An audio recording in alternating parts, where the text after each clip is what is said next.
Good evening. I'm Landon with Myrmidon Press. Today, we're going to move on to Warrior Studies 102, In Search for New Beginnings and How to Pick Up the Sword. Stick with me.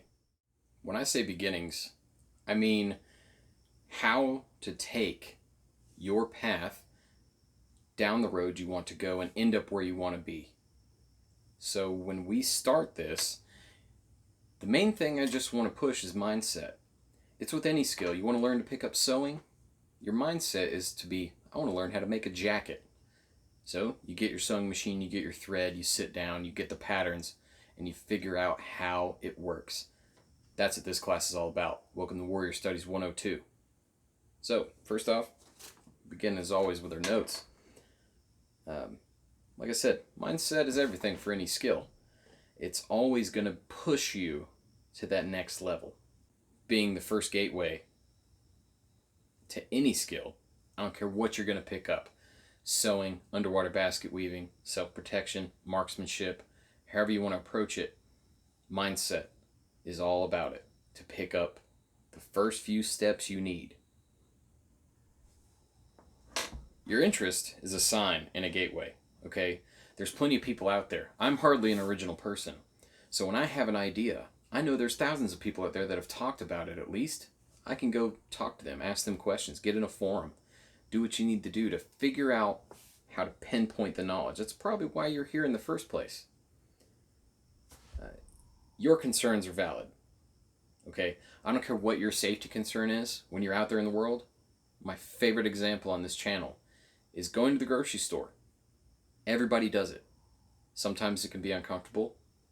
I just want to make that better for you. So your concerns are valid to the only people that matters, and that's you. Your concerns are my concerns. Pulling the trigger. Don't wait to pick up some of these skills. You're going to make mistakes along the way. So it's going to take time. None of this is going to come first day. You're going to learn things along the way on your own that you didn't even think to go ask questions about.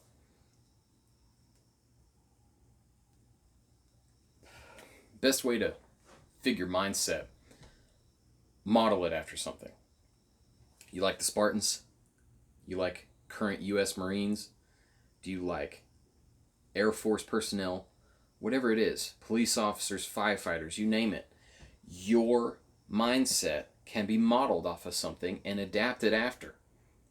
You want to learn how to fight like a Spartan? Pick up a sword and shield and a spear. Learn how to use it.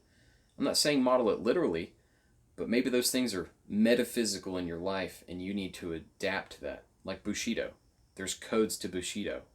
And having that samurai mindset can open you up to a lot of new things that you're going to learn in this journey. Starting out, you can jump straight in and make mistakes. It's okay to make mistakes. It's okay to learn from those mistakes, and it's okay to have unsettled ground underneath your feet at the beginning. If you're making beginner steps, you're going to make beginner mistakes. And beginner mistakes typically don't land you in a pot of hot water, right? There are no direct paths. You can wander this way, wander that way. There's only bad decisions when you get there, okay? Buying your pistol the first day, fine. It's a good way to get on the path. Getting your concealed carry class, it's a great way to get on the path. Getting your concealed carry class and then open carrying everywhere you go because you're just too afraid to pull the trigger on that new holster you want is probably a bad decision. It defeats everything you've done beforehand. It defeats it all.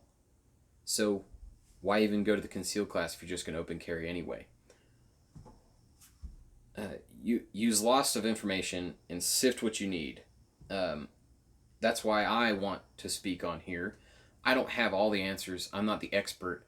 But by God, I have done my research. I have done the legwork. Listen to those people who have done it. There are way more experienced people than me out in the world that can tell you where to go. You can find these people through magazine articles and SWAT magazine, Recoil magazine, or whatever. YouTube, any articles in those magazines that you read are typically written by people who probably have a YouTube channel, or they're giving information out for free. Why not listen to them and take what you want out of their studies? And go to a class. There's no excuses anymore. Take some training. Stop the bleed training is some of the fundamental things you need for self-protection. Teaches you how to use a tourniquet, how to pack wounds. There's a guy in my local area. He is a paramedic by trade. He's a retired ranger medic. On the side, he teaches stop the bleed classes and a bunch of other tactical medicine. He's a great resource. Advanced Tactical Provider is his company name. It's important to create habits. It's very important. Studies and scientists, whoever is doing these studies, right, says it takes 21 days to create a habit, right? 21 days of doing the same thing over and over again to create a habit. And just because you create a habit doesn't mean it sticks with you forever. You can lose it just as quickly. Maintaining habits, right? Phone, keys, pistol, right? I need to go back in the house and grab it. If you're going to the grocery store and you got the kids in the minivan already, you got your car keys, you got your wallet, what else do you need? Run through that list. Do your physical and mental pat down of the information and items you need to make it out in the world safely. And that's with self-accountability. You can't just have your pistol sitting at the house and say, oh, I own it. I conceal carry. No, you don't. It's at the house. It's not on you. Okay? Have those things ready. Have those possibilities in your mind. And make it enjoyable. Make it enjoyable and easy. Shooting's fun. Going to the range is a blast. I have a blast when I go to the range.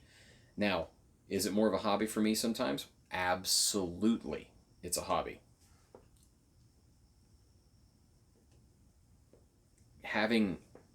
Making it easy, right? The range isn't far away from me. I made arrangements with a person who has some property, and he is okay with me shooting there. 1, because he knows I'm safe.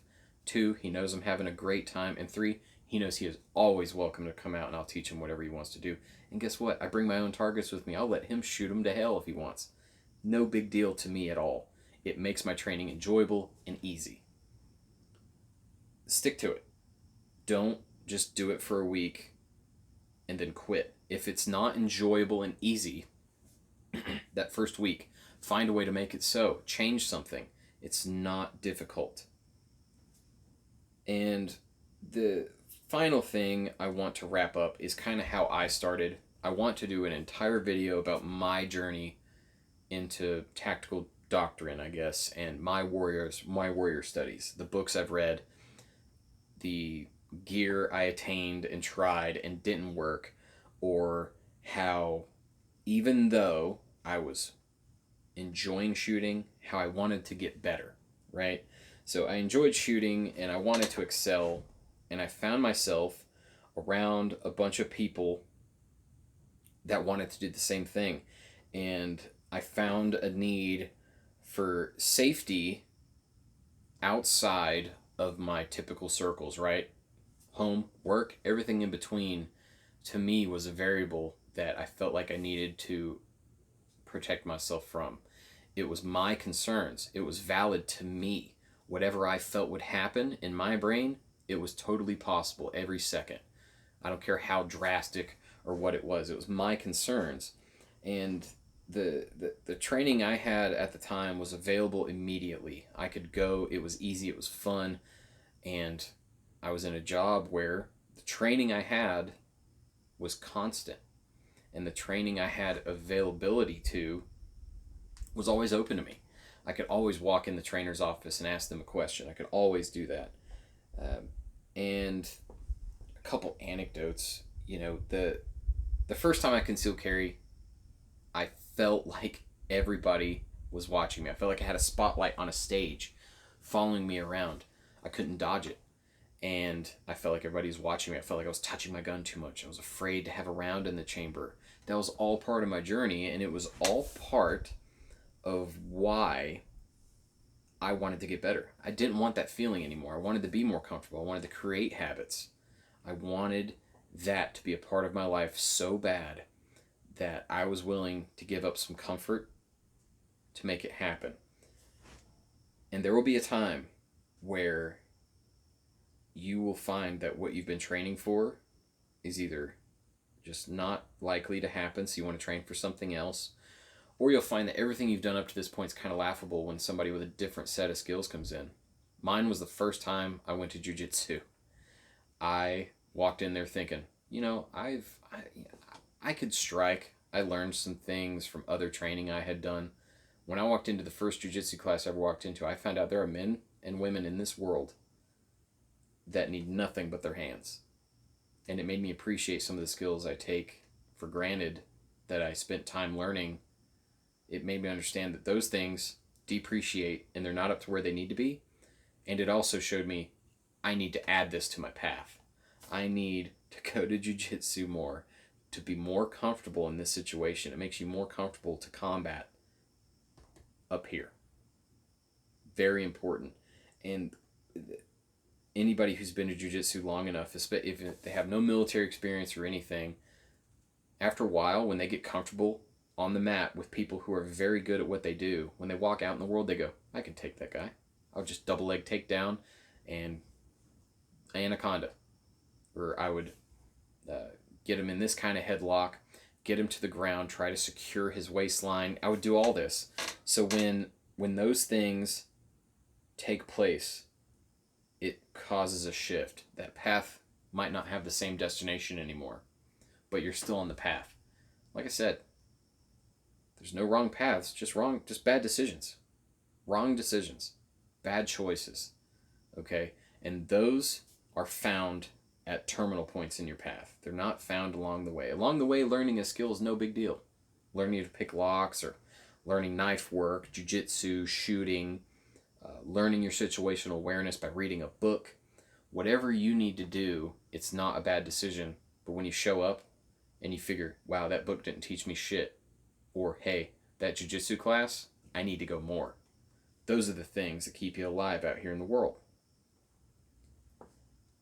Just want to thank everybody for sticking around, watching these videos. This one's going to be a little shorter than most. And I got upgraded my mic today, and this is the first video I'm trying out with it. But thanks to everybody for their support. All the people who know me personally and have been spreading my videos, I appreciate you very much. All my first responder friends who have stopped me and said, I enjoy your videos. It matters a lot to me, and thank you for all of that. So stick around for more. There's going to be more coming. There's going to be more frequently, I hope, especially with my new mic quality. They're going to be better, and we're going to do bigger and better things. So put suggestions to videos down in the comments. I write them all down. I will thank each and every one of you. And when I get to your video, you're going to get a credit in it. Everybody, stay safe.